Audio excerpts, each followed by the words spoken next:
bells. Stand by all stations. Attention, all districts. A 5-alarm fire. 5 bells. Move in immediately. That's it. Let's roll. Let's go. Firefighters!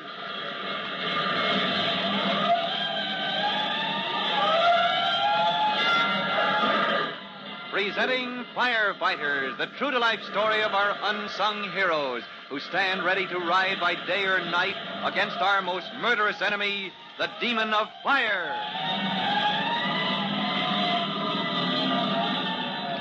In just a minute, we're going to meet Chief Cody and Tim Collins, rookie firemen, at Northside School in the corridor outside the hall where a riotous meeting of the Firefighters Brigade is in progress. But before we listen in, here is something else you ought to hear.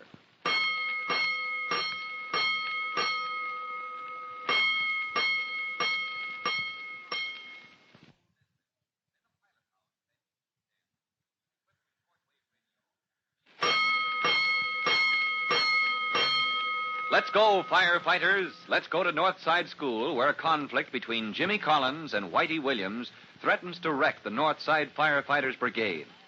As you remember, a noisy meeting is in progress. And just a moment ago, the two visitors, Chief Cody and Tim Collins, rookie fireman, slipped out into the corridor to compare notes. Whew, Collins. I've seen some uproarious meetings, but those kids go at it hammer and tongs. Oh, yes, sir. For a moment, I was afraid Jimmy and Whitey Williams would start throwing punches. Well, now we know what the trouble is. Whitey and your brother Jimmy just can't get along. And because they pull in different directions, they'll tear the brigade in two. They're so different, those two kids, that they'll never agree on anything. Your left hand is different from your right hand, isn't it? Huh? Why, sure, but... Yet they get along. They work together. Why, sure, I'd hate to spare either one of them. Right. And the brigade needs both those boys, Collins. Well, you don't think they could ever work together? You don't believe it? All right, Collins, watch me prove it. Let's go back into that meeting. All right, but open the door carefully, Chief. There might be an explosion. Don't think I don't know it. All right, here we go. Oh, good grief. They're at it worse than ever, Chief Cody. Mr. Chairman, I want to talk. Order. Meeting come to order. Whitey Williams, you sit down. Mr. Chairman, give me the floor. Quiet, or I'll adjourn. Be ready to back me up, Collins. Anything you say, Chief Cody. Mr. Chairman. Order. Our distinguished visitor wants to talk. Mr. Chairman, if I may be permitted... Oh, golly. That's better. Mr. Chairman, have I the floor? Oh, you bet. I mean, yes, Chief Cody. And look, everybody, the chief is an honorary member, don't forget, so it's just like one of us regular members talking. Mr. Chairman, everybody knows that. That was the first resolution we passed when we... Whitey Williams, you pipe down. You've been talking all day, objecting to this and objecting to that, and I've heard about all... Mr. Chairman, as I have the floor and as our time is growing short, I ask the indulgence of the members of the Northside Firefighters Brigade. Why, yeah, Chief Cody. Go ahead and indulge. Indulge what? Well, Mr. Chairman, I come to you with a problem. Oh. A problem, Chief Cody? You want us to help with a problem? Gee. A problem which I may say has caused some concern to the city fire department. Am I right, Collins? Yes, sir. Have you any idea what I'm talking about, Collins? Not the slightest. Point of personal privilege or point of order or something. Oh, sit You're down. going to recognize me. Point of privilege. We'll make it fast. Now what? Over here, we can't hear what the chief is saying. I ask Mr. Williams' pardon, Mr. Chairman. I was addressing a question to my colleague, Mr. Timothy Collins. The purpose of my question, I may say, was to ask Mr. Collins to take the witness stand. Huh? Are we going to have a trial? I mean to tell this meeting the circumstances of the problem which has baffled the fire department. Mr. Collins? Hey, Chief, I don't know what you're driving at. You will in a minute. Now, just get up. Hold their attention so they won't get to fighting again. Yes, sir. At your services, Chief Cody. Members, Mr. Chairman. Thank you, Private Collins. Now then, Private, will you kindly relate the mysterious occurrence in the metal shop at 10 Patterson Street on Friday morning of the week just past? So that's it. That's it. The sprinkler system that fooled us all. Oh, well, now that I know what I'm talking about. Kindly proceed, Private Collins. Well, boys and girls, Mr. Chairman and fellow firefighters, as you know, I have the honor to be attached to a certain engine company in the city fire department. Oh, sure, Tim. Engine 209. Everybody knows that. Order.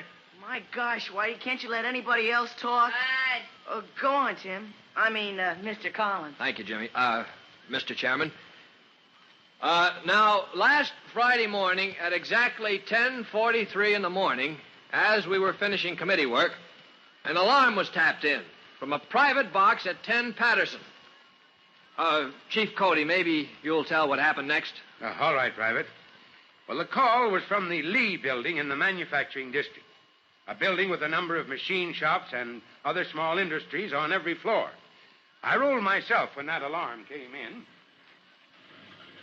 And when I got there, I met Collins coming out of the door of the building. It's a dry run, Chief. No fire? No, sir, not a sign. Lieutenant Greenspan has ordered all companies back to quarters, all but the salvage crew. What happened, Collins? False alarm? No, sir. One of the sprinkler heads let go. Let go? Yes, sir. Well, what do you mean? Well, Chief, up there on the second floor, up in the Mammoth Metal Works, there's a line of sprinklers hung from the ceiling in case of fire at one of the machines. Yeah. And suddenly, without warning, one of the sprinkler heads began to spray water. Even though there was no fire, not any more heat than usual from the machines, no reason at all. Well, that sprinkler head must have something wrong with it. Well, I've just put in a new one, Chief. Here's the old one. Now, let me have it. I'll turn it over to the department laboratory for examination. Yes, sir. Here it is, sir. We've shut off the water to the sprinkler system. Well, then turn it on again. And tell Lieutenant Greenspan that 209 can return to quarters. Yes, sir. I'll tell my driver. No, you tell him that I'm up on the second floor at the Mammoth Metalworks. Yes, sir. I'll stand by until the salvage crew, please. Chief Cody, I got a question. Order.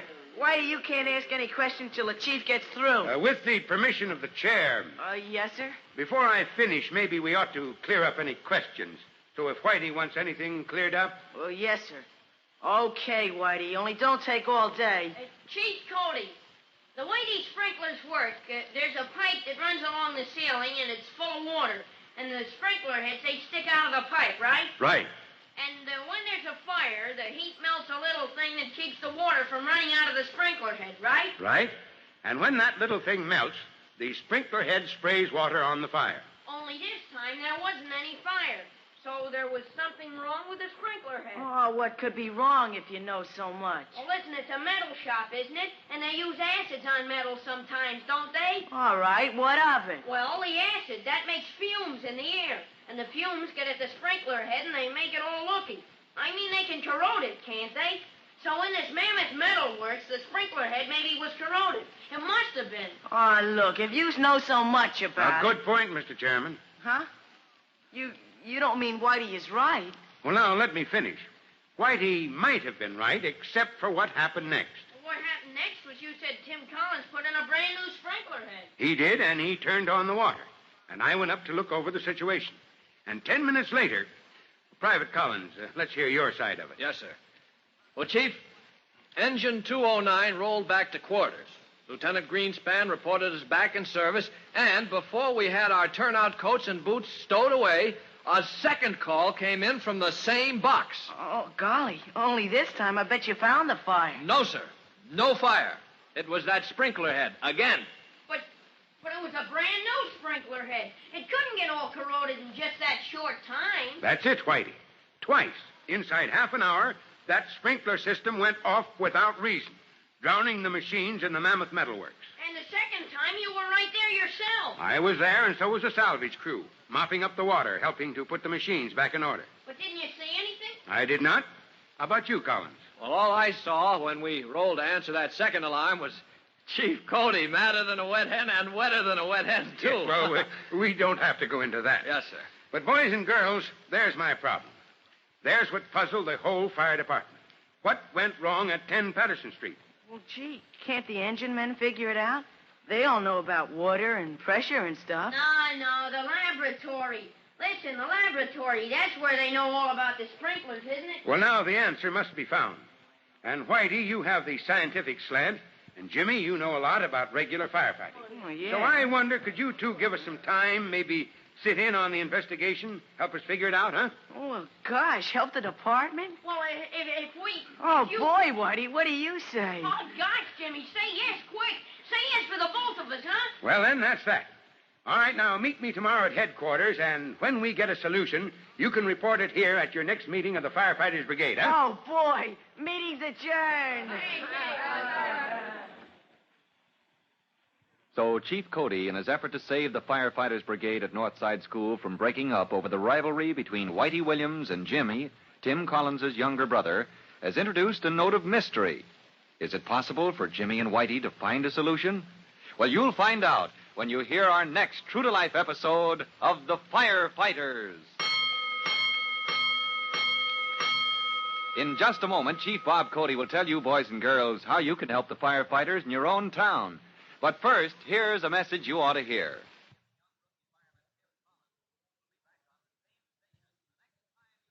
And now, Chief Bob Cody with a special notice for the Firefighters Brigade. Chief Cody. Hello, boys and girls. This is your friend, Chief Cody, with another common cause of fire to add to your list. Now, write these two words, oily material. That means anything that can hold grease or oil waiting for a spark to set it aflame or just waiting to catch fire by its own action.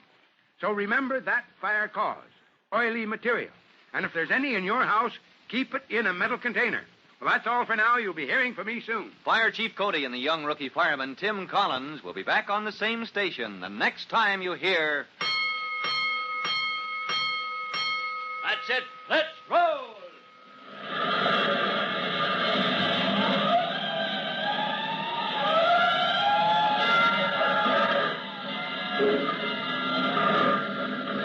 Let's go. Firefighters. Firefighters is a copyrighted feature of William F. Holland Productions.